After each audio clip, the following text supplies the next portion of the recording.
Hola, buenas tardes. Buenas tardes, profe. ¿Qué tal? ¿Cómo les va?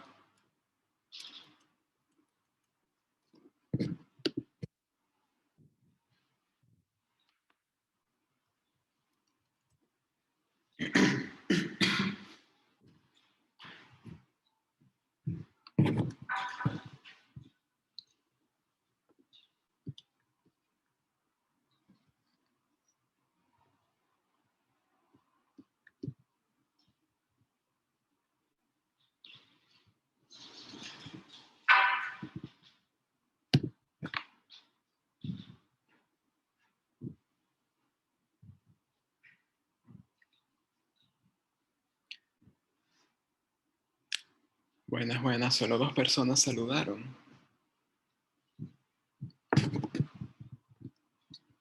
Yo entiendo que hoy el día está como triste por el clima, pero anímense un poquito.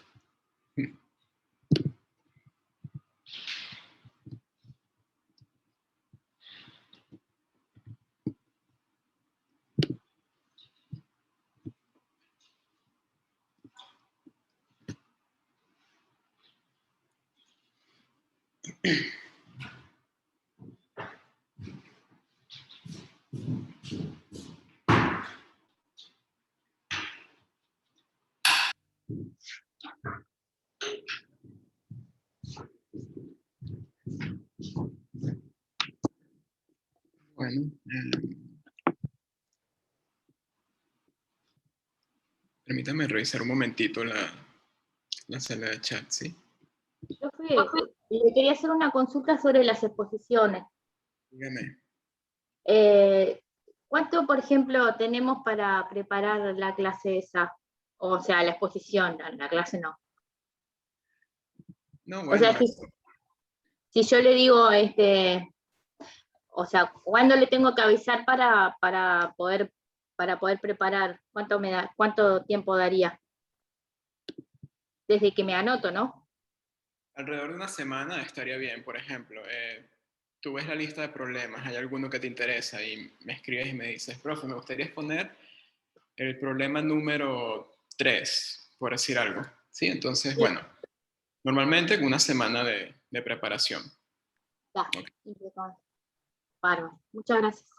No, por nada. Pueden consultarse entre ustedes, me pueden consultar a mí, ¿ok? Si se quedan trancados en alguna parte. Por eso no hay problema, no es una evaluación estricta que yo les estoy colocando de que tienen que hacerlo solamente ustedes y tal. No, no. Recuerden que la idea detrás de eso es incentivar a que participen. Ajá. Joaquín, sí, te tenía agendado para hoy, me parece, ¿no?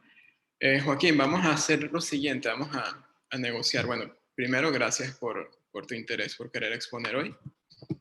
Entiendo que los miércoles es el único día que puedes, entonces, bueno, te doy las gracias por eso. Vamos a hacer algo, ¿sí? Me falta un cachito para terminar el tema de ecuaciones diferenciales. Vamos a terminar ese tema, luego expones tú y después arrancamos con sucesiones. ¿De acuerdo? Dale, perfecto, perfecto. Y a ver, había una pregunta un poco más larga que llegó por acá. Una consulta, sus clases grabadas de la semana anterior, ¿cuándo se suben? Porque no pude entrar a los temas de examen. No, mis clases por lo general las subo el mismo día, ¿sí? Apenas llego a la casa, busco la grabación, la configuro para que se haga pública y ya. Hay algunos profesores que tardan un poco más, no por culpa de ellos, sino porque las clases se dan en salas centrales de la FIN, no en salas del IMER. Entonces, nos tarda en llegar la grabación. Nosotros no administramos la grabación directamente. ¿Ok? Muy bien.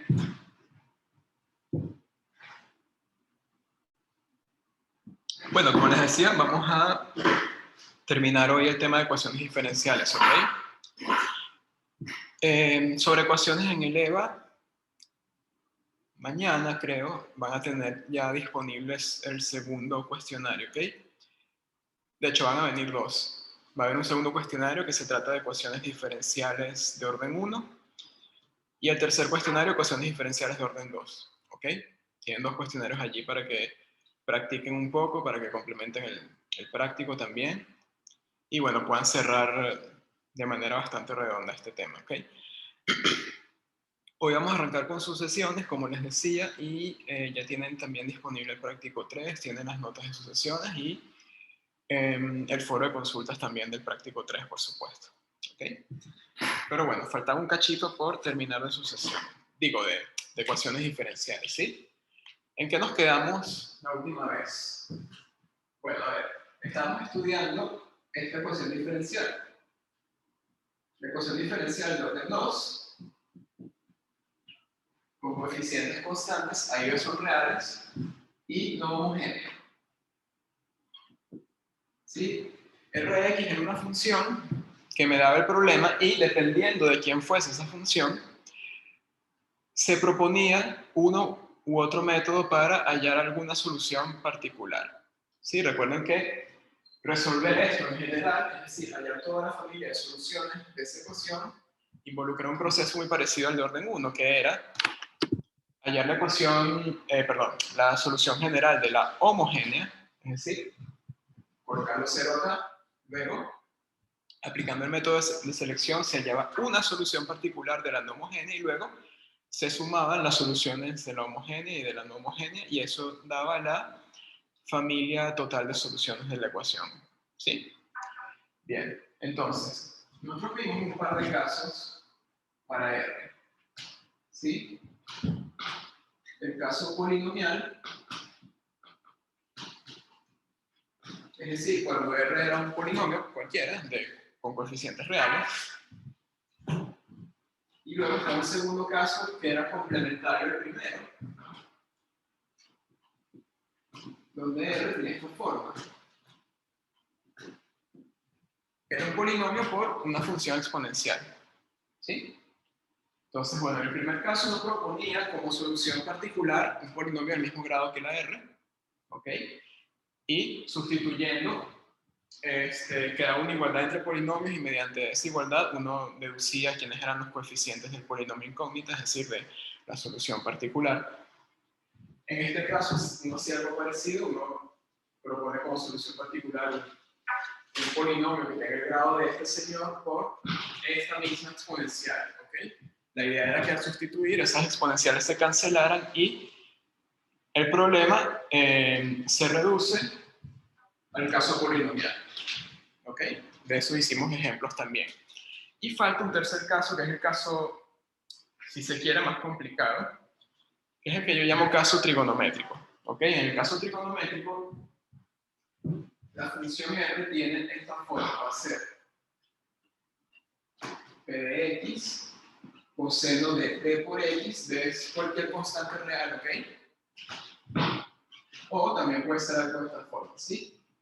P de X seno de D por X. Solo vamos a trabajar con seno o con coseno, ¿sí? Esos son los casos que vamos a analizar. Y aquí P vuelve a ser otro polinomio, ¿ok? Entonces vamos a trabajar ese caso, ¿sí? El caso trigonométrico.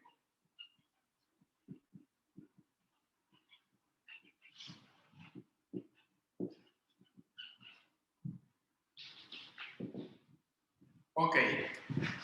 ¿Qué solución hay que proponer en el caso trigonométrico? Bueno, es muy parecido al segundo caso. En el segundo caso uno proponía un polinomio multiplicado por esta exponencial. Acá va a ocurrir algo parecido, ¿sí? Entonces, voy a explicar esto con un ejemplo, ¿ok? Para que se entienda mejor. Pero en general, uno propone lo siguiente. Se propone como solución particular algo así, ¿ok? Vamos a llamarle I sub P como siempre. De X va a ser una función U por X por el coseno de X más otra función B de X seno de X. ¿Ok?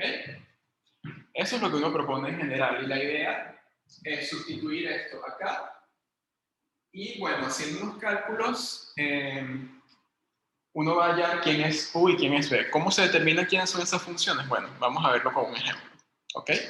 Porque si lo explico en general, nos vamos a confundir y no se va a entender muy bien. Entonces vamos a colocar un ejemplo bien concreto y la explicación que les voy a dar les sirve para cualquiera de los casos que se les presenten de este tipo, ¿ok? Bueno, entonces vamos a hacer, por ejemplo, el cálculo de la solución particular de esta ecuación. Perdón, corrijo, de una solución particular, ¿ok? Puede ser muchísimas.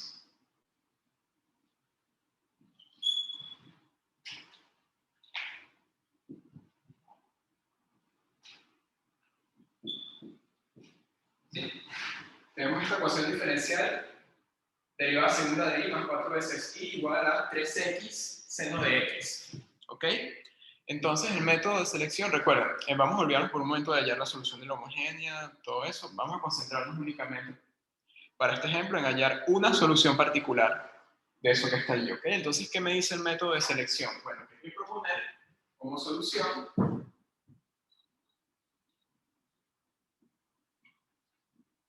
algo que tenga esta forma. Y sub p igual a u seno de x más b coseno de x, ¿sí? A ver, u y b dependen de x, no lo estoy colocando para simplificar mi explicación, ¿sí? Para escribir un poco más rápido, pero tengan siempre en cuenta que u y b dependen de x. Si aquí hubiese salido, por ejemplo, seno de 3x, entonces aquí, en lugar de seno de x, uno coloca seno de 3x, y acá coseno de 3x, ¿ok? Entonces, cuidado con eso. Pero acá, como me sale simplemente seno de x, lo colocamos así. Creo que en el práctico hay uno que sale con coseno de 2x, algo así, ¿ok? Para que lo hagan.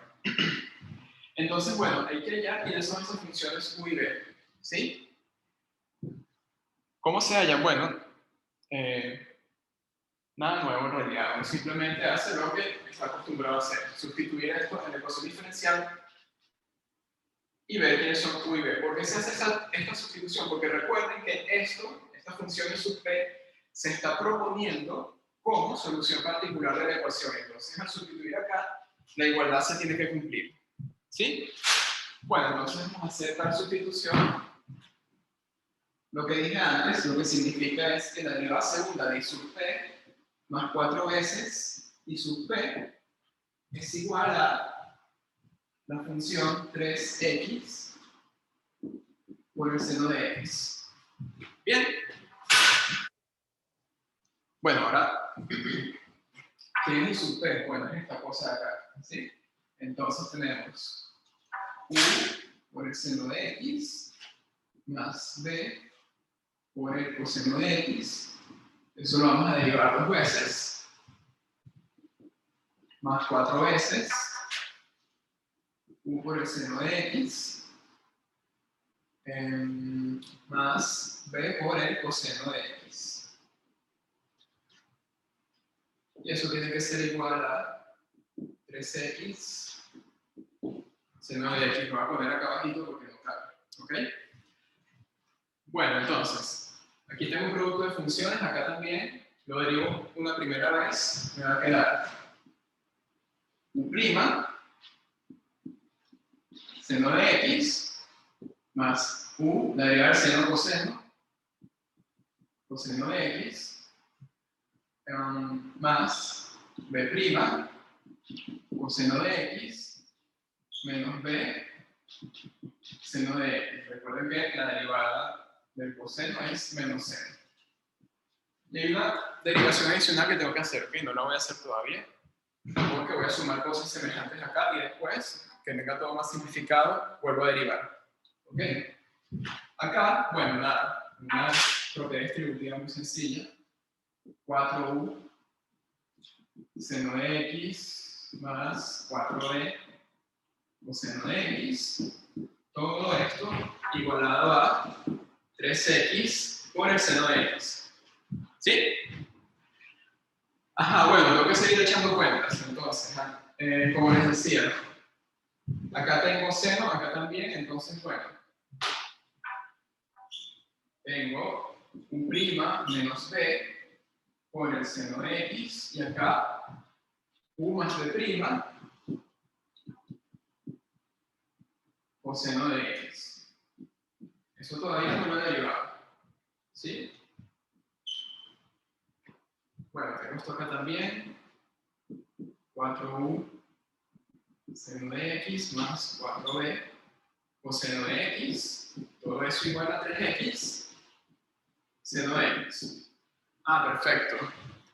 Bueno, ahora sí está más fácil para derivar eso, ¿no? Lo mismo, derivar un producto, entonces, esto es derivar el primer término. La derivada segunda de u menos la derivada primera de y por el seno de x. La derivada del seno coseno, entonces me queda u' menos b coseno de x. De este lado, derivada de esta cosa de acá es u' más b doble' por el coseno de x, y acá menos u más b' seno de x. ¿Sí? Y tenía por acá también, que no se nos olvide, 4u seno de x más 4b coseno de x. Y bueno, no tengo mucho espacio, pero todo esto va a ser igual a 3x el seno de x. Bien. Entonces, bueno, vamos a continuar por acá.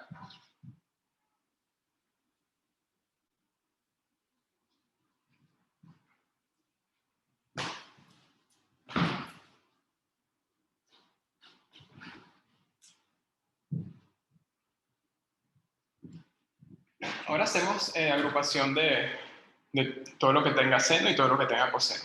¿Sí?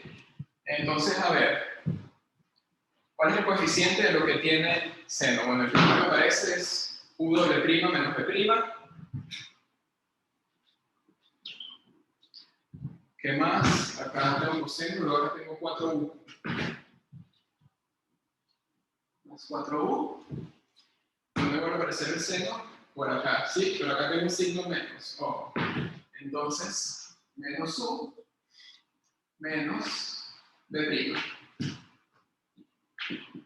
¿Sí? Ahora todo lo que tenga coseno. U' más b2'.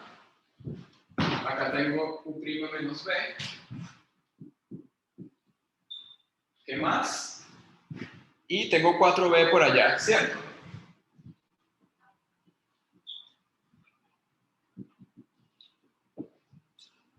Bueno, y a este lado, que no se nos olvide, el 3x por el seno de x.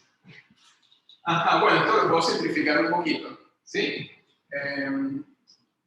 Porque entonces, derivada segunda de u menos 2 veces la derivada primera de b más 3 veces u por el seno de x. Y acá,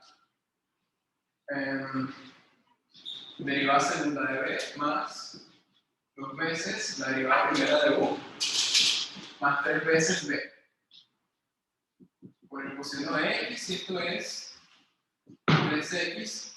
Bueno, convenientemente lo voy a escribir de la siguiente manera: 3x seno de x más 0 por el coseno de x. Ya van a ver por qué.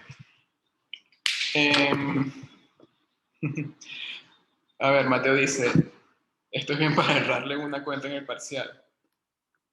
Ah, no, Mateo, es que...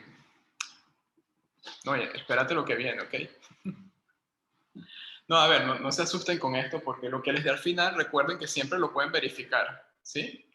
Entonces no van a tener esa ansiedad de que si las cuentas les dio bien o mal, no. Simplemente la solución que encuentran al final, la verifican y si les da bien, bueno, chévere, les da bien.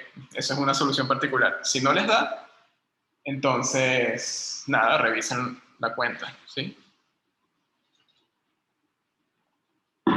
Normalmente, por ejemplo, uno se equivoca derivando estas cosas. A veces uno deriva el coseno y pone seno y se le olvida el menos. Sí, ese tipo de cositas pasan, pero son fáciles de corregir. ¿Bien? Ok, fíjense. Tengo una igualdad de una función por el seno más otra función por el coseno, igualada a una expresión de manera que tiene la misma forma, ¿sí? 3x por el seno de x más 0 por el coseno de x, ¿ok? Si ustedes consideran el espacio vectorial de funciones continuas, sobre todo los reales, digo todos los reales en este caso porque seno y coseno tienen ese dominio, sí, pero lo que voy a decir también vale para funciones continuas sobre cualquier intervalo, ¿ok? Las funciones seno y coseno en ese espacio vectorial son funciones linealmente independientes, ¿ok? Entonces, si yo tengo esto por seno más esto por coseno igual a 3x por seno más 0 por coseno, de aquí se tiene que, este coeficiente que acompaña el seno tiene que ser igual a este coeficiente que acompaña el seno del otro lado, ¿sí? Entonces queda derivada segunda de u menos 2 veces la derivada de b más 3u igual a 3x. Y bueno, de manera similar contiene que la derivada segunda de b más 2 veces la derivada primera de u más 3b igual a 0. ¿Sí? No se asusten todavía con el sistema de ecuaciones diferenciales que sale allí. Pregunto, ¿se entiende hasta ahora?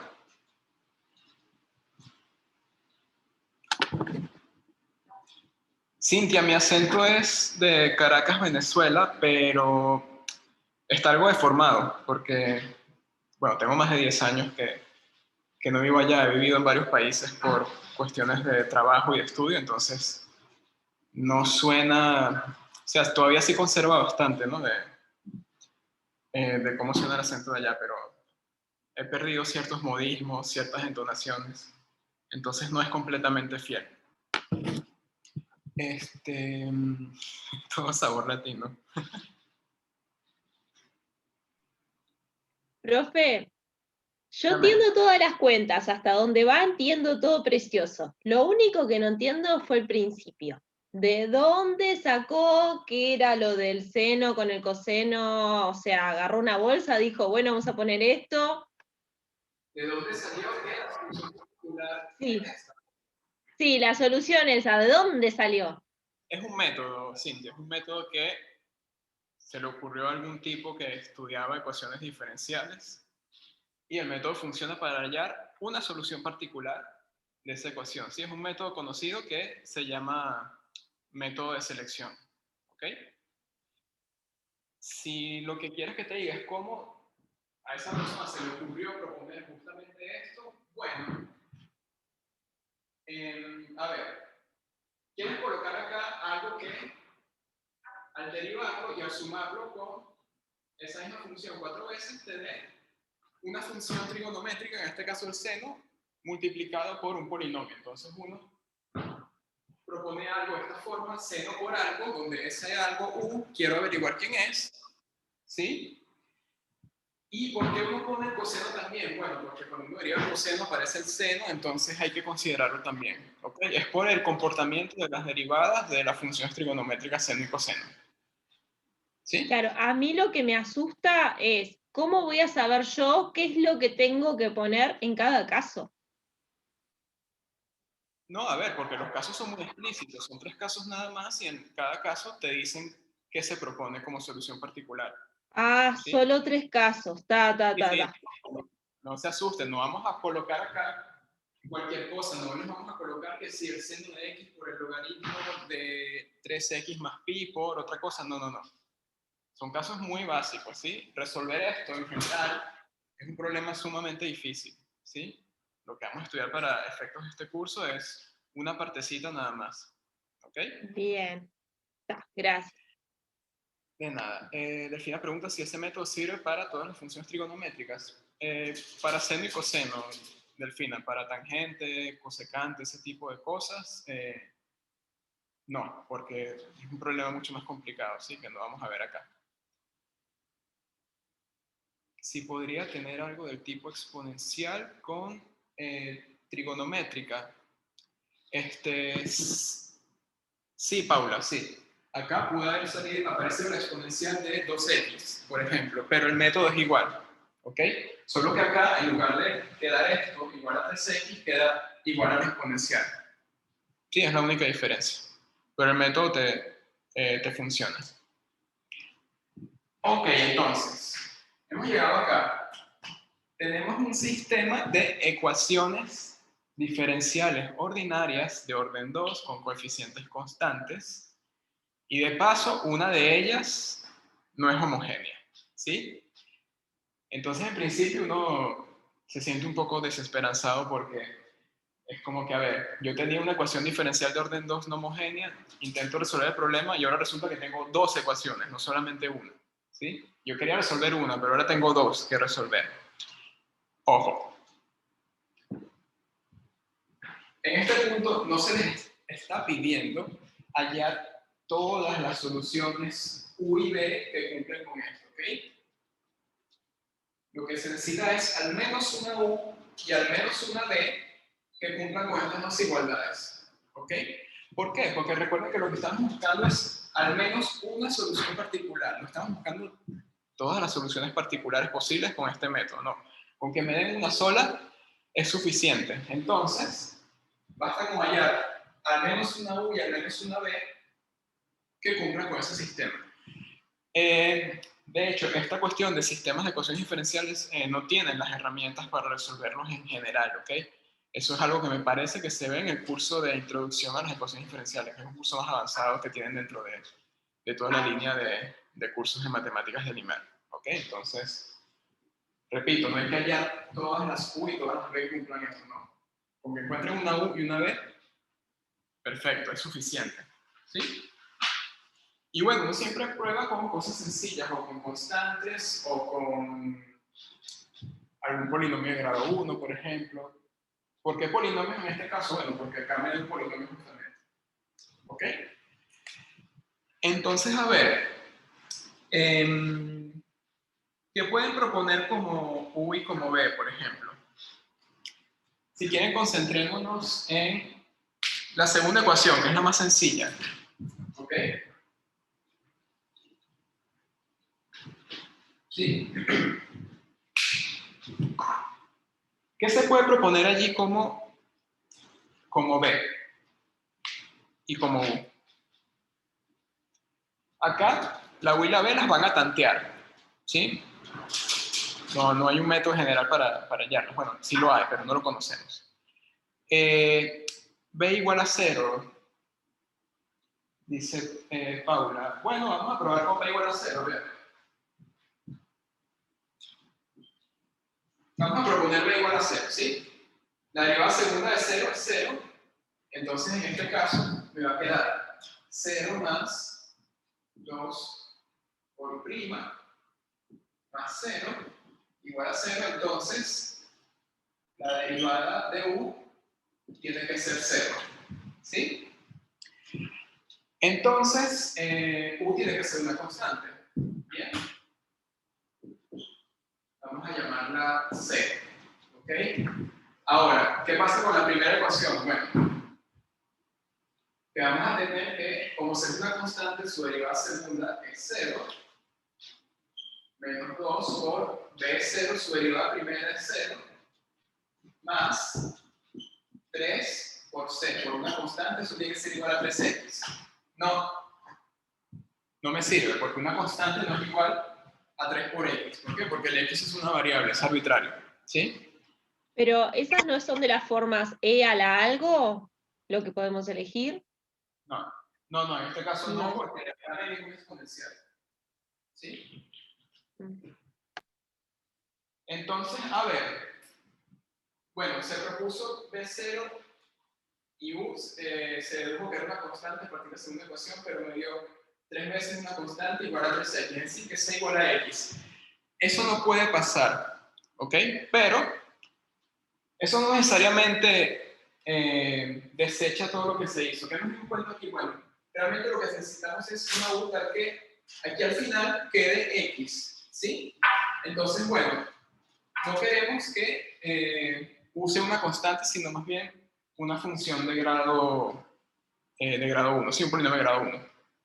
Entonces, bueno,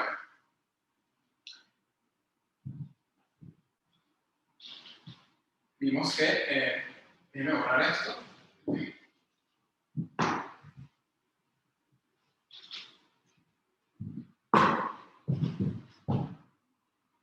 Vamos a proponer U de X, algo de la forma AX más B, ¿sí? Recuerden que B igual a 0 ya no me sirve porque B igual a 0 implica que U tiene que ser una función constante y vimos que U no puede ser una función constante, ¿okay? Entonces, bueno, vamos a probar ahora con esto. Sin embargo, podemos proponer B como otra constante, diferente de 0. Sí, vamos a ver si alguna constante diferente de 0 sí funciona esta vez. Entonces, ¿qué se tiene a partir de la segunda ecuación? A ver, voy a colocar lo que corresponde a la segunda ecuación en rojo y lo que corresponde a la primera en azul.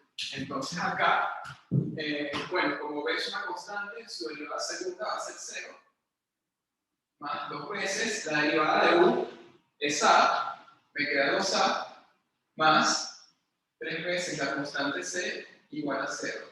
¿Sí? Es decir, 2A más 3C igual a 0. Bien, eso por un lado. A partir de la primera ecuación que se tiene, bueno, como U es un polinomio de grado 1, su derivada segunda es 0, entonces me queda 0 menos 2.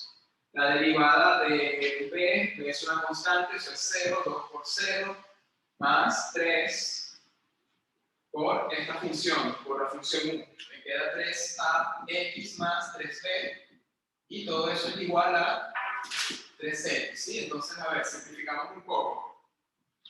3ax más 3b igual a 3x, entonces, de acá se tiene que 3 veces a es igual a 3, y 3 veces b tiene que ser 0, ¿ok? Entonces, a tiene que ser 1 y b tiene que ser 0.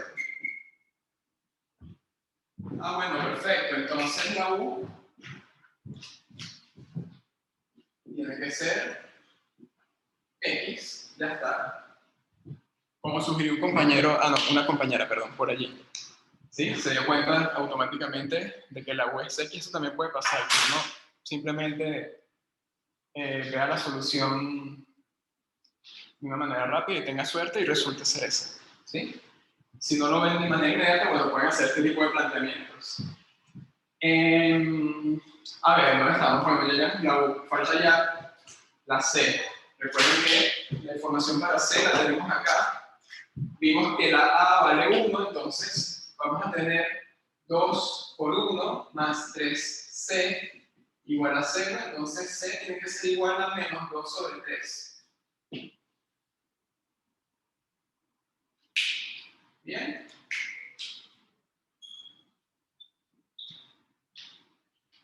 Ok. Permítanme borrar aquí.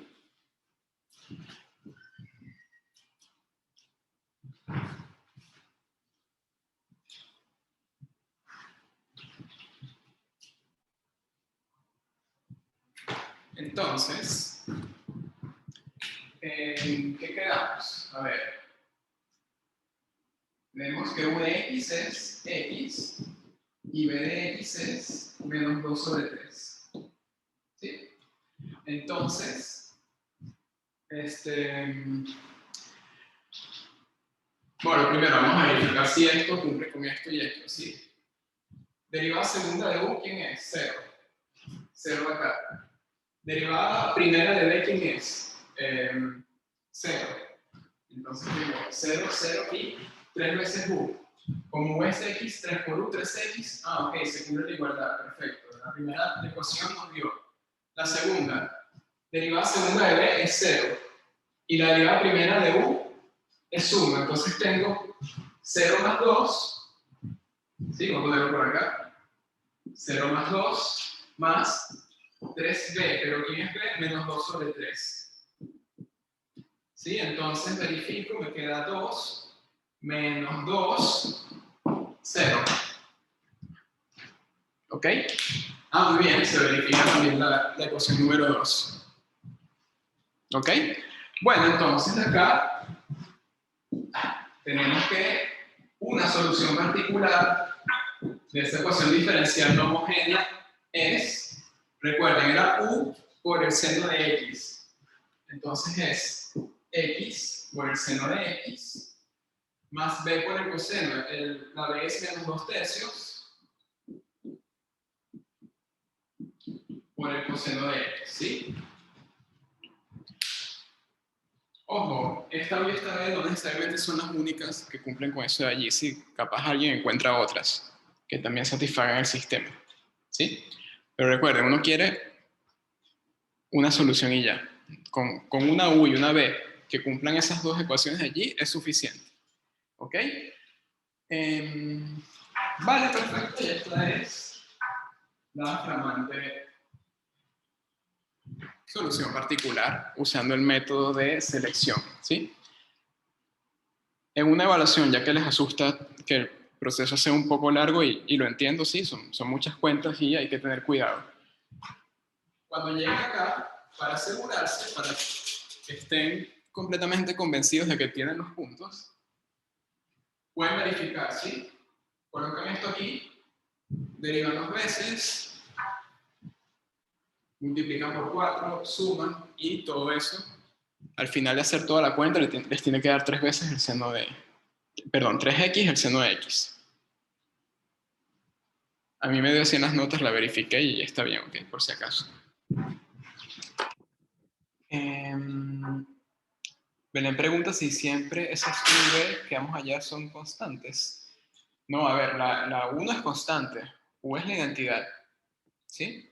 En este caso la b es constante, no necesariamente te tiene que quedar una de ellas constantes, pero ¿qué pasa? Uno va probando primero con las funciones que son más fáciles, ¿sí? Entonces, es por eso que hubo alguien en el chat, no recuerdo quién, que propuso, creo que fue Paula, que propuso primero ver la constante igual a 0, probamos con esa, vimos que no se dio, y luego, bueno, se prueba con una constante diferente de 0 a ver si la cosa funciona, y en ese caso sí, ¿ok? Si no hubiese funcionado, bueno, nos propone B como un polinomio de grado 1, ¿sí?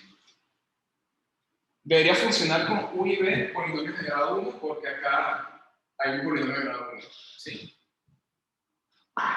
Es decir, por la naturaleza de la función que aparece acá, esto no se va a complicar al punto de que tengan que buscar un polinomio súper complicado que satisfaga la solución. No. Profe, una pregunta. En el caso de lo que esté multiplicando a seno, que en este caso es 3x, sea una constante, te podés simplificar mucho las cuentas, suponiendo que u y b son constantes también, ¿no? Lo leí en el foro de eso. Sí, buen aporte, Leandro.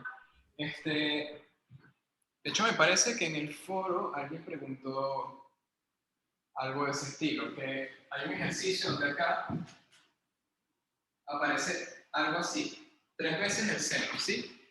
En ese caso pueden asumir de entrada que u y b son funciones constantes, ¿sí? Entonces el problema se simplifica y lo que tienen que hallar al final son constantes en lugar de funciones, ¿sí? Y les queda un problema mucho más fácil. Pero ese es el caso más sencillo, cuando una constante acompaña a la función trigonométrica. ¿Ok? Gracias por la observación. Sí, es algo que se puede hacer para simplificar las cuentas. En ese caso, ¿ok? Si acá aparece una función más complicada, un polinomio u otra cosa, entonces hay que ir por lo que dice el método de manera más general. ¿Ok? A ver, si es una constante, lo que aparece acá, también pueden hacerlo todo igual a como lo hicimos, ¿sí? Dentro de la mayor generalidad posible. El proceso va a ser un poco largo, pero al final van a llegar a lo mismo, ¿ok? Pero, observación, Cuando lo que hay aquí es una constante multiplicando el seno, entonces pueden proponer la particular como una constante por el seno más una constante por el coseno, ¿sí? Eso les va a simplificar mucho, repito, hallar una solución particular. ¿Se entendió? Sí, podría parecer, por ejemplo, no sé, e a la x por seno de x o seno de x por coseno de x o algo así. A ver, e a la x por el seno de x, sí. Sí. Que acá aparecía, por ejemplo, e a la x. Entonces, sí, en este caso, sí,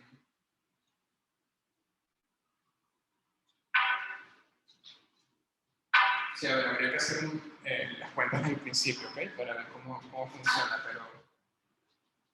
pero sí. Sí, pero el método tipo sería más o menos igual. Sí, al final llegas a un sistemita de ecuaciones y tanteas la solución y con que hayas una elección de U y una elección de B que cumplan con eso, ya está. ¿Ok?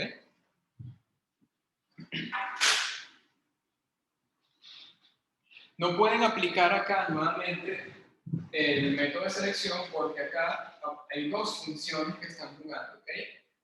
No hay una sola, son dos. En cambio, el método de selección es cuando tienen ecuaciones de orden 2 no homogéneas, pero hay una función en la ecuación diferencial. ¿Sí? En este caso no, porque este caso es un sistema de ecuaciones diferenciales. Bueno, ¿se entendió esto? ¿Sí? Esto es como que lo más difícil que se ve entre ecuaciones diferenciales. Lo más complicado es resolver ecuaciones de orden 2 no homogéneas. Es muy claro lo que hay que hacer, son unos métodos bien precisos que dicen que hay que hacer en cada caso. El problema acá son las cuentas, que si bien no son cuentas complicadas, son un poquito largas y bueno, es normal cometer un error de vez en cuando, ¿ok? Pero lo bueno que tiene todo esto es que uno puede verificar lo que obtiene y darse cuenta si en la resolución se cometió un error o no, ¿ok? ¿Preguntas?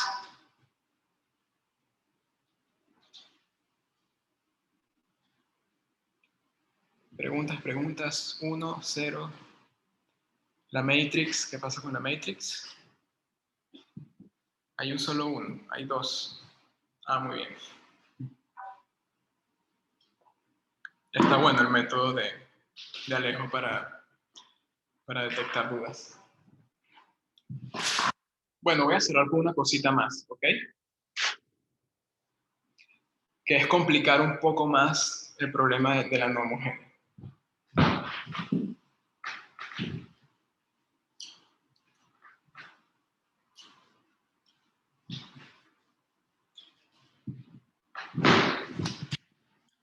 ¿Qué pasa si ahora tienen, por ejemplo, esto?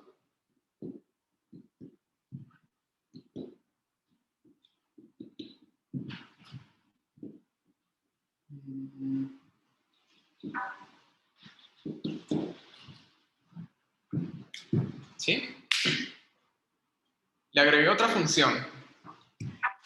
Mateo dice superposición. Excelente, Mateo. ¿Qué se hace en estos casos? ¿Qué quiere decir Mateo y Joaquín con superposición? Bueno, la idea es muy sencilla, ¿ok? Yo no sé resolver cuando la R tiene esta forma. ¿Qué sabemos resolver? Bueno, sabemos resolver esto y esto.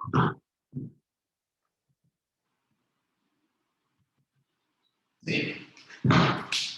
Entonces, ¿qué se hace en estos casos un poco más generales? Bueno, uno resuelve primero. Esto es para hallar una solución particular. Uno primero aplica el método de selección acá y encuentra una solución, una solución particular, vamos a llamarla I sub P1, ¿sí? Por darle un nombre. Y acá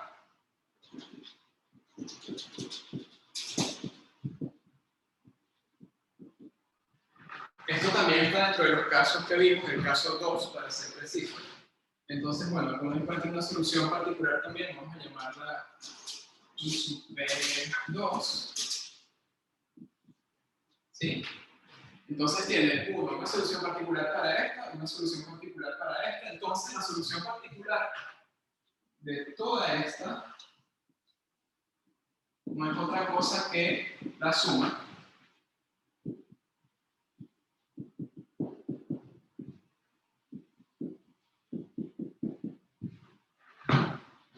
¿sí? ¿Por qué? Porque eso funciona. Bueno, vamos a probarlo. ¿Sí? Derivo 2 veces esto.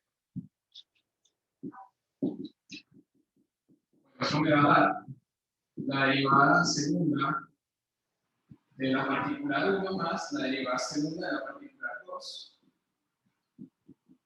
¿Sí? Y bueno, 4 veces la particular, ¿quién es? 4 veces la particular 1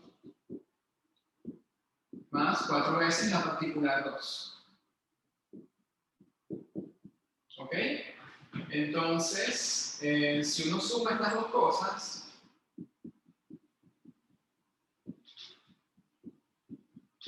¿qué pasa? Bueno, uno suma esto de acá, suma esto de acá. Entonces queda por un lado la derivada segunda de la particular 1 más 4 veces, perdón, más 4 veces la particular 1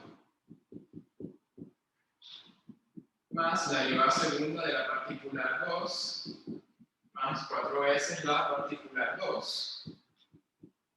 ¿Sí?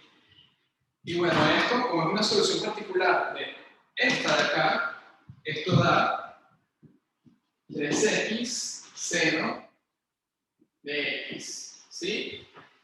Y esto, como la P2 es una solución particular del segundo problema que está acá, entonces esto que está acá entre paréntesis, este segundo sumando da x por la exponencial de 2x. ¿Sí?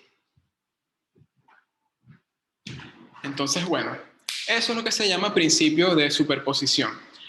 Y no solamente funciona para dos funciones. Aquí pueden tener, por ejemplo, una suma de 100 funciones si todas ellas son o un polinomio o una exponencial por un polinomio o un polinomio por una trigonométrica o una exponencial por una trigonométrica, cosas así. ¿Ok? Entonces tendrían que hacer, aplicar el método de selección 100 veces, ¿sí? Para cada caso. Y bueno, se puede llegar al final de la solución. Va a tardar varios días, no sé si son 100, pero se puede encontrar la solución al final. No les vamos a poner 100, por supuesto. Pero digo, lo que quiero decir es que acá esto funciona para cualquier suma de funciones que se coloque allí, siempre y cuando sean del tipo que estudiamos para los casos 1, 2 y 3 del método de selección. ¿Ok?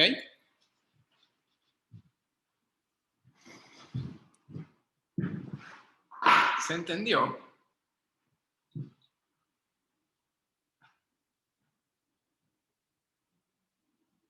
Sí. ¿Todos? ¿Hay alguna pregunta?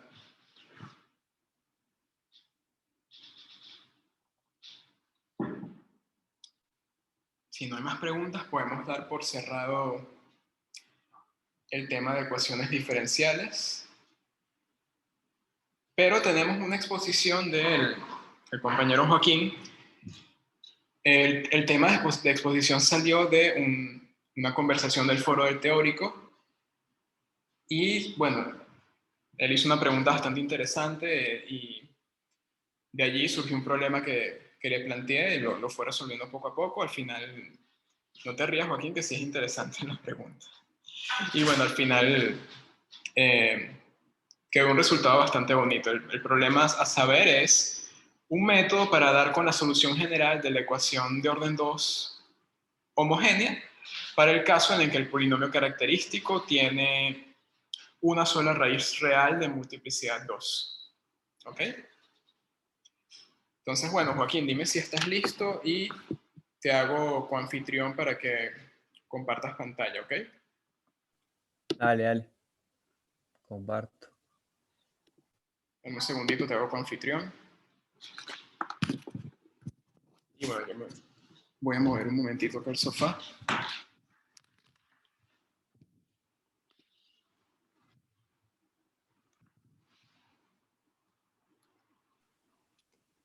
Ya puedo Sí, compartir. adelante, cuando estés A ver. listo, arranca.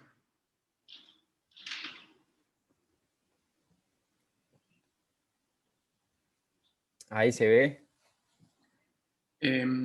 Sí, yo veo perfecto. Los demás Ah, avisen por el chat si se ve. Sí, se ve. Vale, perfecto. perfecto.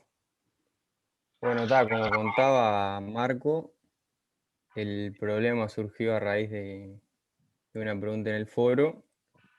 Era de una ecuación particular y que después traté de generalizar. Primero lo que vamos a ver es la forma general de resolverlo y después lo vemos con un caso particular. ¿Tá? O sea, la pregunta era la que comenté, llevar esta ecuación, este tipo de ecuaciones, a algo de la forma de orden 1, ¿no? O sea, con un cambio variable conveniente, según el caso, convertir esto en algo de esta forma, ¿no? En algo de esta forma. Lo que se observó primero fue como un análisis de las raíces, ¿no? Que era lo que pasaba con el polinomio característico. Para eso se estudió las raíces y las condiciones que debían tener A y B para que la multiplicidad de lambda fuera 2 y fuera real. Se concluyó que A ver, Joaquín, un momento. Disculpa que te interrumpa. ¿Nos podrías explicar brevemente por qué, por un lado, lambda te da eso menos A sobre 2 y por otro lado, sí. por qué te da así y B así en función de lambda? Dale, le explico. Ujú. O sea, usando la fórmula de Bhaskara básicamente, buscamos las raíces y le pedimos que lo que está dentro del determinante sea nulo. O sea que si la parte que está dentro del determinante es nula, la raíz es menos A sobre 2, ¿no? Perdón, Joaquín, el discriminante, no el determinante. El discriminante, perdón. Disculpa. No, tranquilo. Entonces, si tenemos esta condición, podemos meterlo en lo que está dentro del discriminante, ¿no? Que sería A cuadrado menos 4B igual 0. De ahí se despeja B porque A lo escribimos en función de lambda y se obtiene esto, ¿no? O sea, esto se despeja de acá y después este A lo metemos en el discriminante y obtenemos este valor de B. Todos en función de lambda, que es nuestra raíz. Entonces, ahora lo que vamos a hacer es escribir a esta ecuación, a la ecuación diferencial de segundo orden homogénea, con los valores de A y B, pero ahora en función de lambda, ¿no? Porque sabemos que son las condiciones para que esto tenga raíces de multiplicidad. Acá es lo que venía explicando, se escribe esto así, que este sería A, este es B, y se propone, como había comentado, un cambio variable, que después más adelante van a ver por qué es que se usa. El alfa te das cuenta quién es más adelante, ¿no? Sí, ahí va. Ok. O sea, claro. Si z es de esta forma, z lo escribo como i' más alfa i, y ahora lo introduzco en esta ecuación, ¿no? Que es a lo que quería llevar. O sea, quería llevar el problema de orden 2 homogéneo a uno de orden 1 homogéneo. Entonces planteé este cambio de variable y hallo las condiciones de alfa. Y acá resulta que 2 alfa, acá me faltó juntarlo, pero sería 2 alfa, que es lo que acompaña a i', tiene que ser igual a menos 2 lambda. Y después alfa cuadrado tiene que ser igual a lambda cuadrado. Y ahí saco esta condición, concluyo lo siguiente, que es esto. Muy Y bien. ahora puedo escribir el cambio de variable en función de lambda, ¿no? Que es la raíz, para que todo nos quede en términos de la raíz doble. Perfecto, te interrumpo un segundito. Dale. Disculpa, Joaquín. Él está llevando un problema de orden 2 y un problema de orden 1 porque sabemos resolver cosas de orden 1. ¿Ok? Acuérdense que si quieren, Ahí va. para ver la perspectiva de esto, imagínense por un momento que recién están empezando a estudiar ecuaciones homogéneas de orden 2 y que están buscando algún método para resolver una ecuación diferencial. ¿Ok? Entonces hay que usar lo que uno tiene en la mano, que en este caso son ecuaciones lineales de orden 1. ¿Sí? Entonces por eso que él reduce el problema de orden 2 a algo de orden 1. De ahí viene la idea de esto. Bien, perfecto, gracias. Me olvidé de comentar eso. No, tranquilo. Eso es una acotación Dale. ahí. ¿No? Dale. Y ahora usamos este cambio de variable que ya hicimos, o sea, z, sabemos que está expresado en función de i' y con lambda, ¿no? Resolvemos esta ecuación homogénea, que es fácil hallarle la solución, y llegamos a esto, ¿no? Uh-huh. Fíjense que ahora z está en función de la raíz, ¿no? Y ahora viene la importancia del cambio de variable, porque teníamos que z estaba igualado a esto. O sea que tenemos que k por i a la lambda x es igual a i' más alfa i, pero acá podemos poner menos lambda i. O sea que tenemos esto. Y nuevamente es como resolver una ecuación diferencial de orden 1 no homogénea, donde la solución viene dada por esto, que conocemos. La homogénea es prácticamente igual a esta, y la particular se usa variación de constantes. Acá se halla la homogénea, como comentaba, y se llega a esto, ¿no? Sí, fíjense que ahí él tuvo cuidado y puso otra constante diferente de la K, ¿ok? Porque es simplemente otra familia de solución. ¿Sí? Bien. Y ahora quiero ver, por el método de variación de constantes, a este ρ lo expreso como una función que varía, y lo meto adentro de la ecuación diferencial, que la ecuación diferencial tenemos que recordar que era esta. Lo meto acá adentro y veo las condiciones para que sea solución de esa ecuación diferencial. Entonces hago la derivada segunda de rho de x sea la lambda x, menos lambda rho de x sea la e a la lambda x, y lo igualo a esto. Acá fíjense que esto lo perdemos, o sea que llegamos a esta igualdad, donde se concluye esto, ¿no? O sea, acá tenemos c a la lambda x de ambos lados, podemos dividir ambos miembros, porque no es una función nula, está todo bien. Y llegamos a lo siguiente. Si rho de x es una constante, entonces rho de x', perdón, es una constante, rho de x es una función lineal, ¿no? Por lo tanto, ahora la solución, como habíamos comentado acá arriba, viene dada por la homogénea más la particular. La homogénea es la que hallamos, que es esta.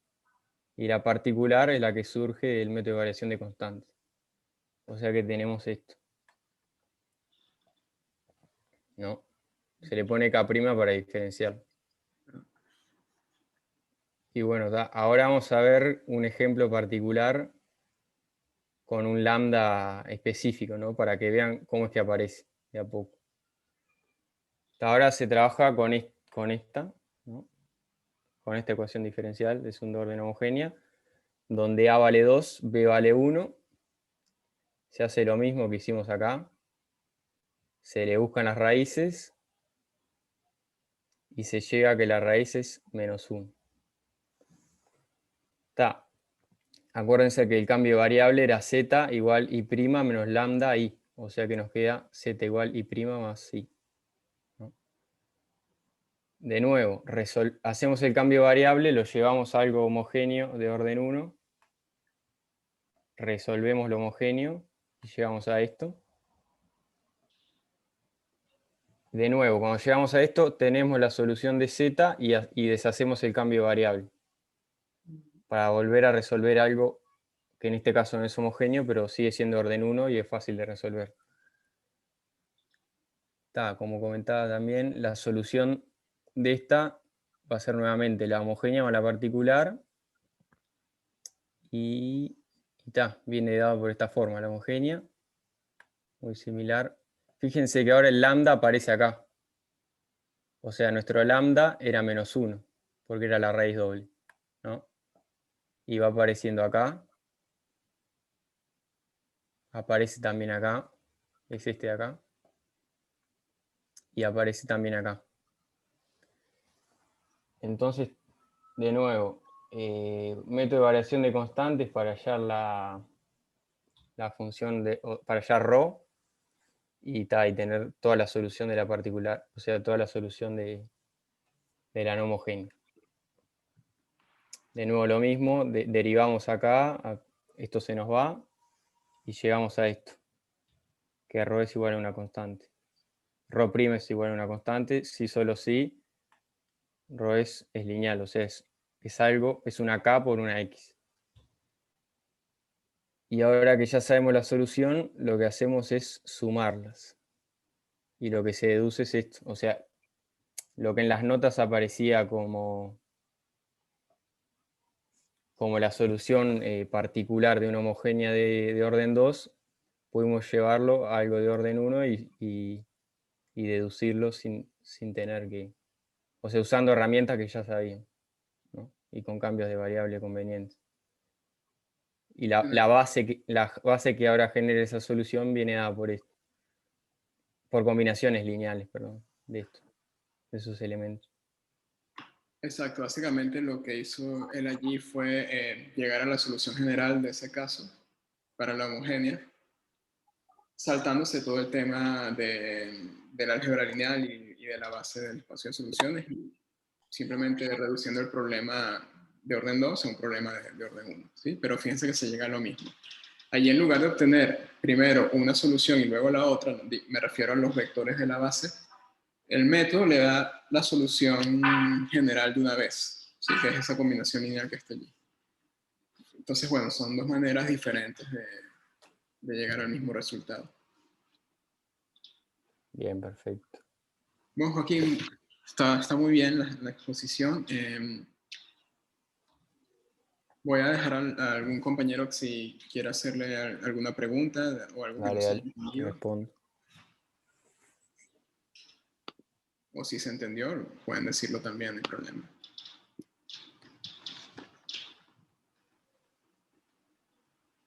Si no, cualquier pregunta de los cambios de variable o si quieren ¿Alguna volver a ver pregunta algo. para Joaquín? ¿Alguien se anima? ¿O quedó todo claro?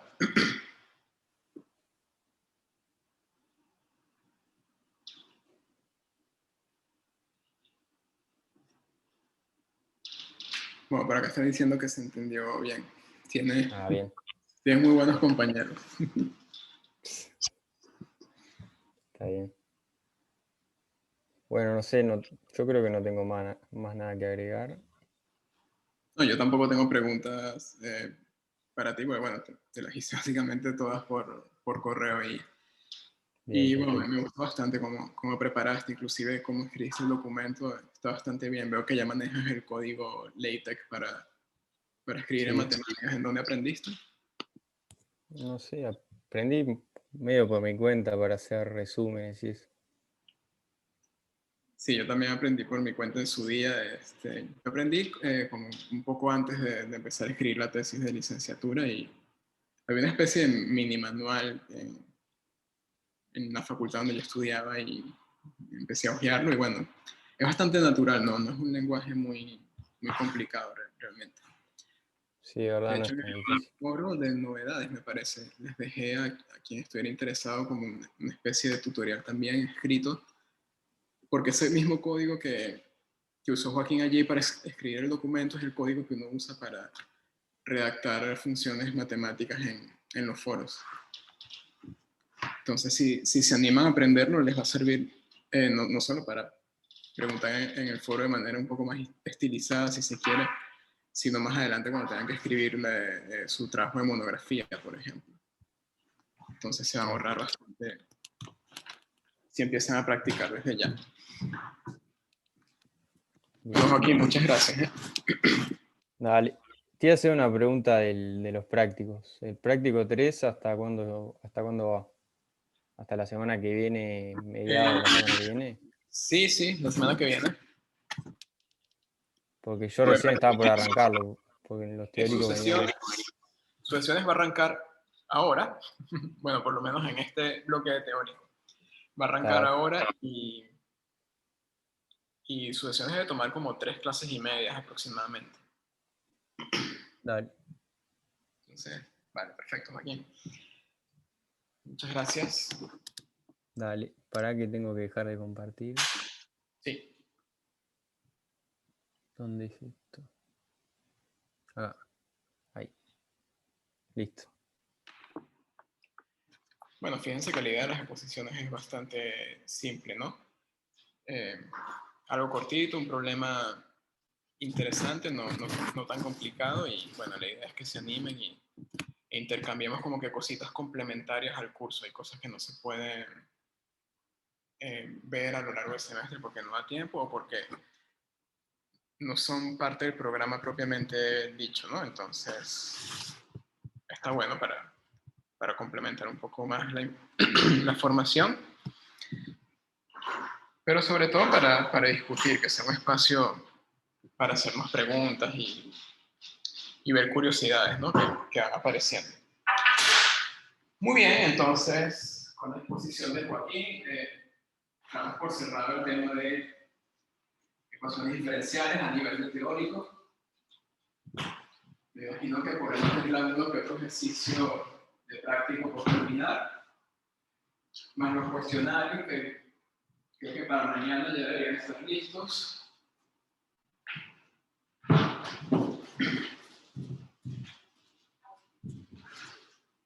Y bueno, dependiendo de cuál ingeniería estudien, van a volver a ver este tema más adelante. Creo que los de computación no. Pero, por ejemplo, la gente de ingeniería eléctrica se va a volver a tomar por ecuaciones diferenciales más adelante.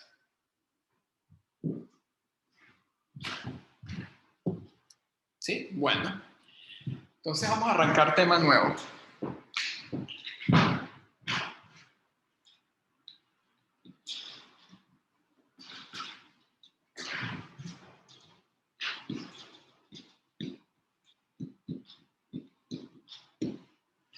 Sucesiones numéricas. ¿Ok? Tercer tema del curso.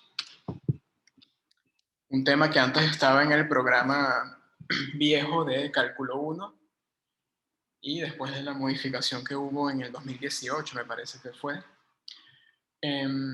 ahora pasó al curso de cálculo 2, que ahora se llama cálculo diferencial e integral en varias variables. ¿Sí? Entonces, quienes hayan cursado esta materia con el nombre de cálculo 2, seguramente no vieron este tema, ¿ok?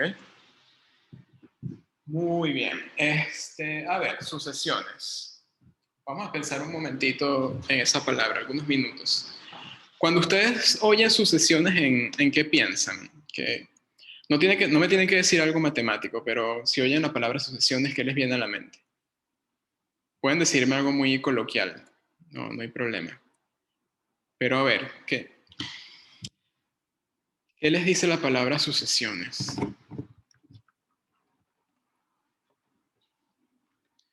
Una serie de cosas, dice Belén. Y Paula dice una lista. Ok.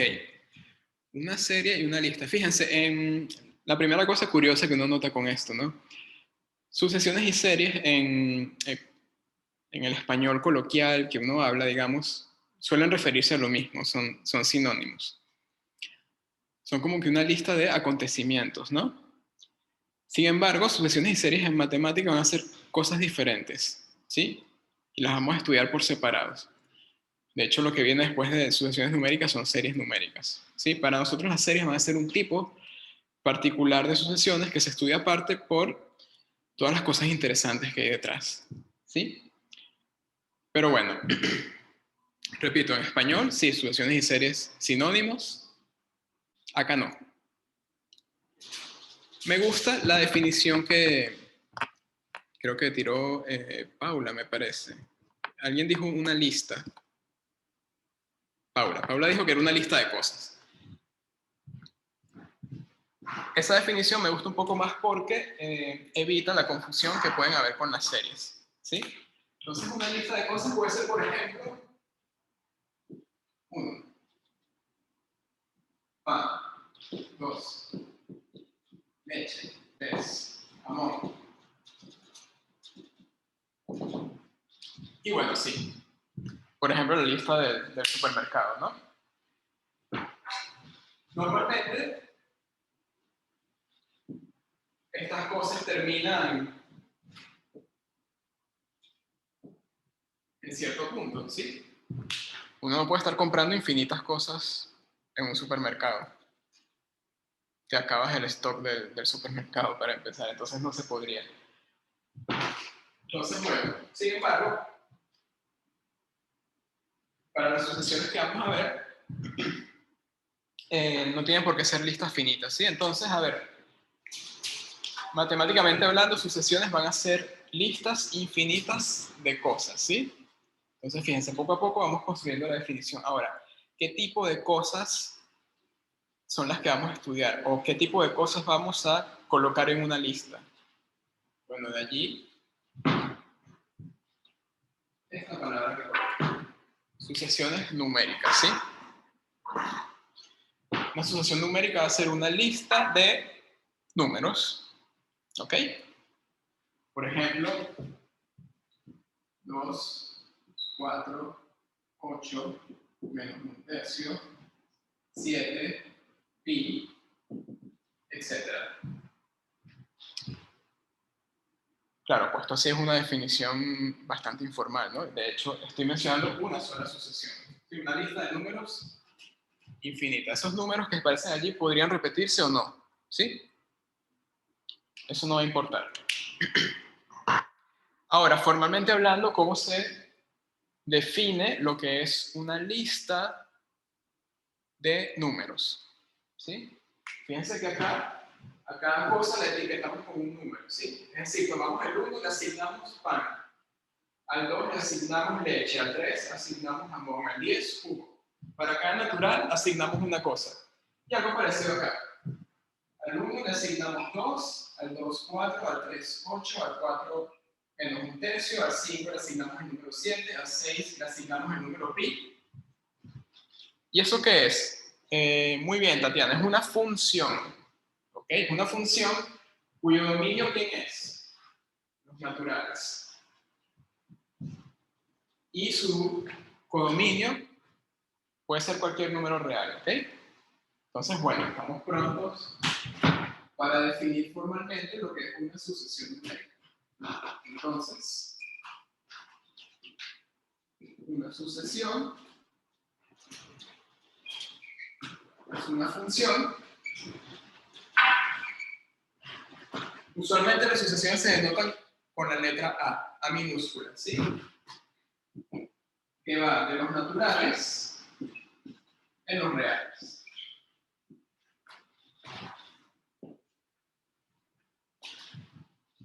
Ya está. Esa es la definición. Muy sencilla. Sí, una cosa muy sencilla de definir. Es un objeto discreto, de naturaleza discreta dentro de las matemáticas. Pero la cantidad de propiedades y cosas bonitas que se pueden hacer con ese objeto tan simple de definir es impresionante, ¿ok? Vale. Estamos cambiando la letra porque antes en el curso de cálculo en una variable usamos la letra F o G para denotar funciones, ¿sí? Solo que en aquel caso estudiamos funciones de variable real, ¿sí? Aquí cambia un poquito la cosa. Aquí la variable de la función van a ser números naturales, ¿sí? Entonces, esta función toma un número n y lo manda en a evaluado en n, ¿sí? Pero hubo una notación referente a sucesiones que se popularizó bastante, entonces normalmente las sucesiones no se denotan ni así, ¿ok? Por lo general este término uno lo escribe de esta manera. A evaluado en n como a sub n, ¿sí? Y esto es lo que se conoce como el término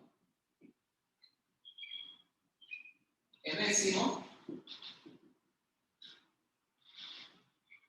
de la sucesión. ¿Sí?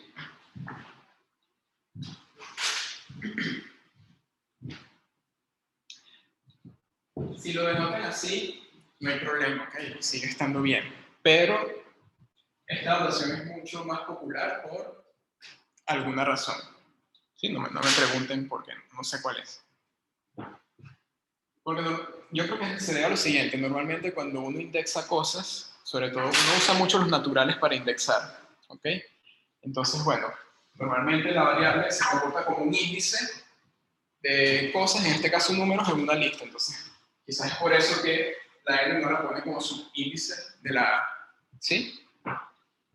Y bueno, la sucesión uno la denota así. En lugar de usar la A como función de N en R, uno suele escribir esto. A sub N entre llaves, con N perteneciente a los naturales. O bueno, simplemente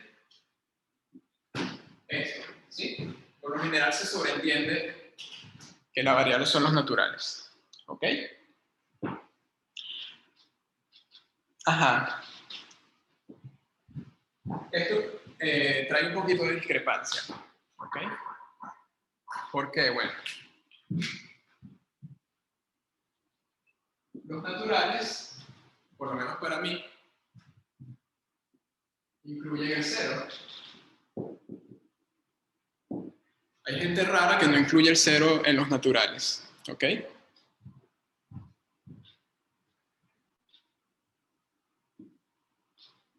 Sí, hay gente que lo considera de esta forma. 1, 2.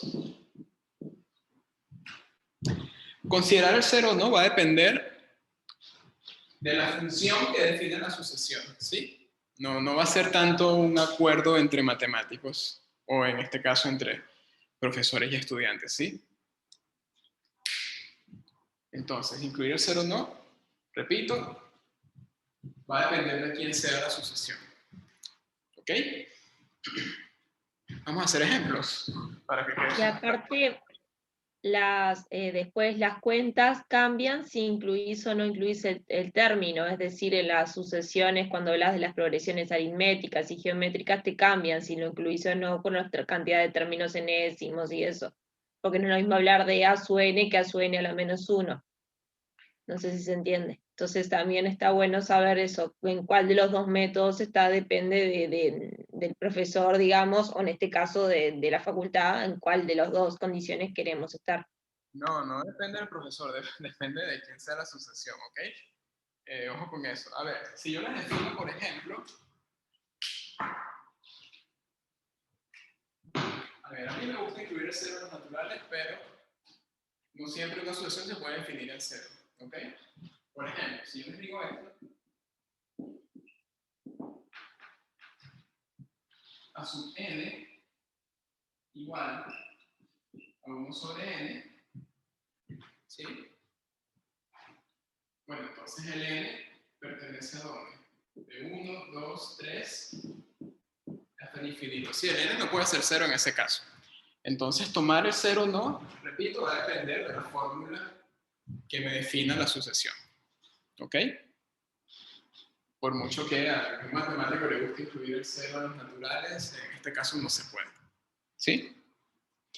Uno lo escribe así. Igual no me entendió. Yo me refiero a las fórmulas que después van a utilizar. Por ejemplo, la función suma, por ejemplo, la sucesión de la suma del enésimo. Entonces, ahí no es lo mismo que hablar de A sub n con el A sub n menos 1. Cambian un poco las fórmulas. Sí, así que no compliquen las cosas todavía, ¿ok? Vamos poco a poco. ¿Sí? Eso lo vamos a ver, pero paso a paso, ¿ok? Vamos a arrancar con ejemplos sencillos. Bueno, este primer ejemplo es lo que se conoce como sucesión armónica.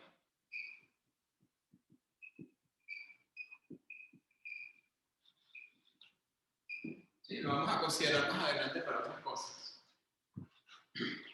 De hecho, también se consideran sucesiones armónicas cosas de este estilo. 1 sobre n cuadrado, o 1 sobre n al cubo, o incluso cosas como 1 sobre s, con s en el intervalo 0,1, por ejemplo. ¿Sí? Estas expresiones que tienen esta forma se les suele llamar armónicas. ¿Ok? Por lo general uno con armónica se refiere a esto nada más, pero bueno, hay partes de la literatura donde también este término puede hacer referencia a cosas de ese estilo. ¿Sí? Por ejemplo, en este caso, ¿qué sería A sub 1? Bueno, 1 entre 1, 1. A sub 2 sería 1 medio. A sub 3, 1 tercio. Y bueno, así todo el rato, ¿ok? Uno normalmente no escribe todos los términos de la sucesión. Uno, dependiendo de lo que quiera hacer, puede escribir los primeros 5 términos, por ejemplo, para saber cómo se comporta la sucesión, ¿sí? Muchas veces nos interesa saber cómo se comporta la sucesión cuando queremos estudiar sus límites, por ejemplo, que es una cosa que vamos a ver más adelante, ¿sí? En este caso no hace falta escribir tanto porque la fórmula que define el término enésimo es bastante sencilla, ¿sí? Otro ejemplo sencillito. A sub n igual a 1, por ejemplo, ¿sí? Para todo n en los naturales. Bueno, estas son las llamadas sucesiones constantes.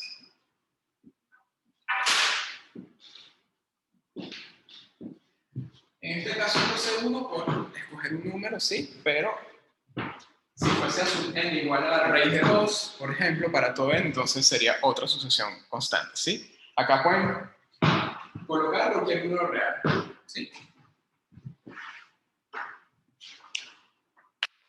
Otros ejemplos tenemos. ¿Dónde es el borrador? Por aquí. Y la primera era una sucesión decreciente también, la armónica. Sí.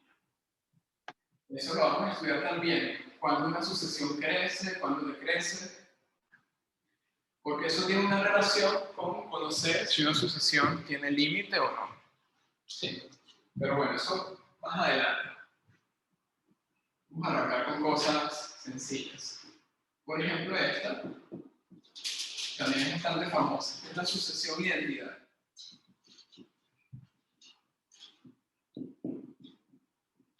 Así como hay una función identidad de variable real, también hay una sucesión identidad.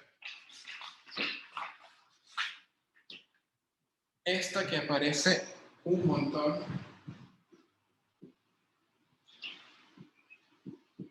Sub n igual a menos 1 a la n. Esta se llama sucesión alternante. Hay gente que le llama también sucesión alternada, ¿ok? Alternante o alternada se refieren a lo mismo. ¿Por qué tiene ese nombre? Bueno, vamos a ver cómo se comporta esto. Fíjense, a sub 0 menos 1 a la 0, que sabemos que es 1. A sub 1 va a ser menos 1. A sub 2, 1. A sub 3, menos 1, y así. Entonces, ¿qué está pasando? Cuando n es par, la sucesión vale 1. Cuando n es impar, vale menos 1. ¿Sí? Entonces, si uno representa gráficamente esa sucesión, entonces, a ver, 0 vale 1, en 1 vale menos 1, en 2 vale 1, en 3 menos 1, y así, ¿ok? Entonces, fíjense, la sucesión se comporta de esta forma. Empiezo acá, luego caigo acá, acá, acá, luego subo, luego vuelvo a bajar, ¿sí? Va alternando entre los valores menos 1 y 1, ¿ok? Y ahí viene el nombre. Pero en general, este nombre también se le da a sucesiones que van alternando entre otros dos números cualesquiera o incluso entre más de dos números, ¿sí? Pueden haber sucesiones alternantes entre 3 términos constantes, por ejemplo, o entre 4, ¿sí? Siempre y cuando haya un comportamiento periódico, en este caso para que los valores 1 y menos 1 se repitan a lo largo de la sucesión, ¿ok? ¿Sucesión oscilante también se le podía llamar o no? También, sí, sí, muy bien, Cintia, ese es otro nombre. Alternante, alternada, oscilante, son sinónimos. Bien. Bueno, a ver, cosas un poquito más complejas, por ejemplo. Vamos a agregar ejemplo número 5. Fíjense que acá, una cosa interesante del ejemplo anterior, esta sucesión puede definirse así o de esta otra manera. A sub 2n más 1 igual a menos 1 y a 2n igual a 0. Perdón, igual a 1. ¿Sí?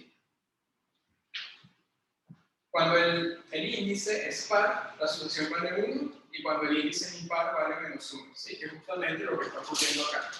Entonces se puede definir así o se puede definir así también. ¿Qué quiero decir con este comentario? Que también puede haber sucesiones que uno las defina para subconjuntos particulares de los naturales. ¿Sí? Por ejemplo, vamos a hacer otro ejemplo adicional acá.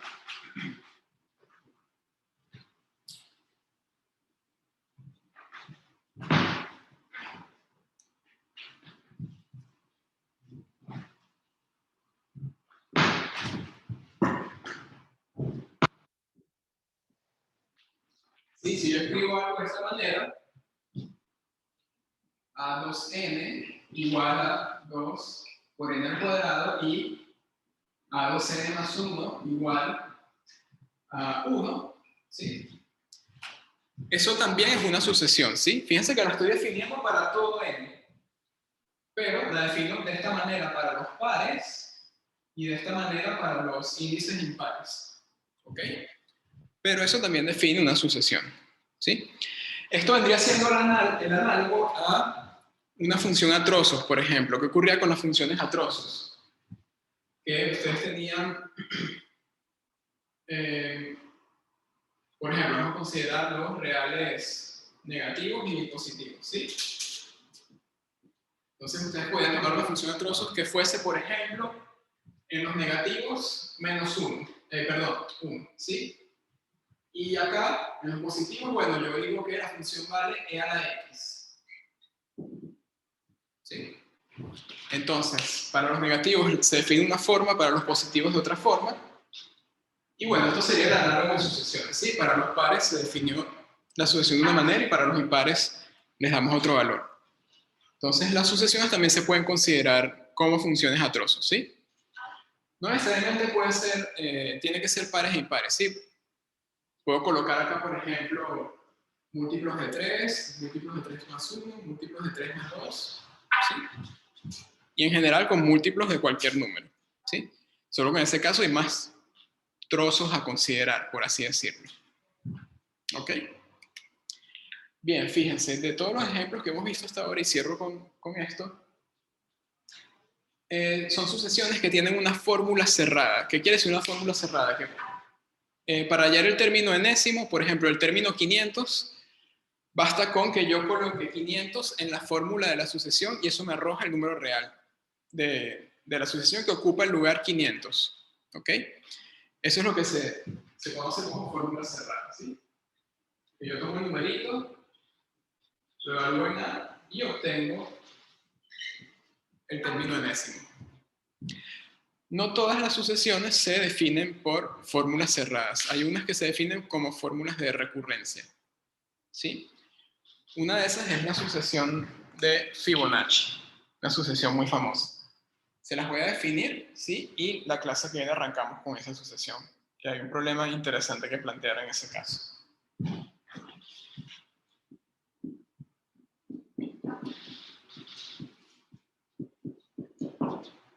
La sucesión de Fibonacci se define en 0 como 1, f sub 0 igual a 1, como f por Fibonacci, ¿ok? Pero pude haber llamado esto a sub 0 también, no importa. en 1, se define como 1 también, y a partir de el índice 2, este término lo defino como la suma de los dos anteriores, ¿sí? En este caso, 1 más 1 igual a 2. El tercero va a ser la suma de los dos anteriores, 1 más 2, 3. Entonces, luego el F4 sería 5, el F5 sería 8, ¿sí? Siempre voy sumando los dos anteriores y así sucesivamente, ¿ok? Entonces, en general, ¿cómo se define la sucesión de Fibonacci? Bueno, Fn va a ser igual a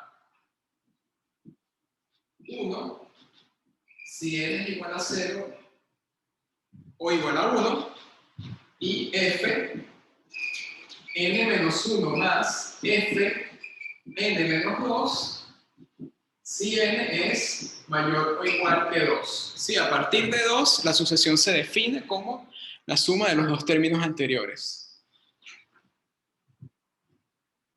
Esta sucesión definida de esa manera no tiene una fórmula cerrada, ¿ok?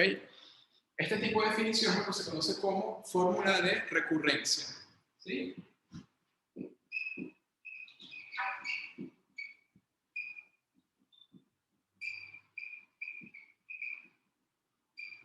¿Por qué recurrencia? Bueno, porque para definir el término enésimo necesito saber quiénes son los dos que lo anteceden, ¿sí?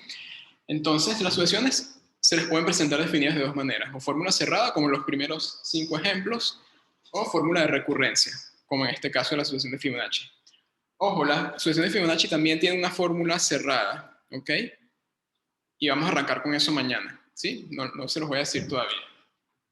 Hay una fórmula cerrada un poquito complicada que define esta sucesión. Pero bueno, eso ya va a quedar como motivación de la clase que viene, ¿ok? Ya vamos a cerrar por hoy aquí con la sucesión de Fibonacci. Y bueno, en la clase que viene estudiamos cosas que tienen que ver con convergencia, propiedades de convergencia, sucesiones crecientes, decrecientes, sucesiones acotadas, todo ese tipo de cosas, ¿ok? Profe, ¿Sí? profesor, ¿usted va a subir algo para dar de sucesiones? No sé, porque me interesaría dar algo de esto. Como el material de ecuaciones, ¿así? ¿Cómo? ¿Tú te refieres a algunas notas escritas, como pasó con ecuaciones y números? No. Como lo que hizo con lo que los alumnos que ya han expuesto, digamos, ideas como Ya, para pero- exponer. Sí. De hecho, de la sucesión de Fibonacci va a salir un problema para exponer, pero se los doy mañana, ¿ok? Bien, está. Ujú. Sí, Genial, que ese gracias. problema va a tener que ver justamente con demostrar la fórmula cerrada de la sucesión de Fibonacci. Bueno, gente, Paula pregunta si voy a subir las notas. Ya están subidas, Paula. Sí, las notas de sucesiones ya están disponibles. Hay algunos errorcitos allí mecanográficos que estuve notando hoy cuando estuve releyendo, más Joaquín que me señaló uno en el foro. Entonces, bueno, voy a subir una versión corregida en un ratito, ¿ok? Pero son detallitos menores que ustedes se dan cuenta que es lo que tiene que funcionar bien, ¿ok? Pero no se preocupen, igual lo arreglo. Ten en cuenta que esto lo escribí hace como un año y estuve un semestre sin dar esto, entonces no lo revisé después. Y bueno, ahorita que estoy dando este curso de nuevo, lo estoy volviendo a revisar. ¿Sí? Bueno, cuídense mucho, nos estamos viendo mañana, ¿ok? Cuidado con el clima que anda medio feo, hay mucho viento fuerte por allí. Bueno, chao, hasta luego.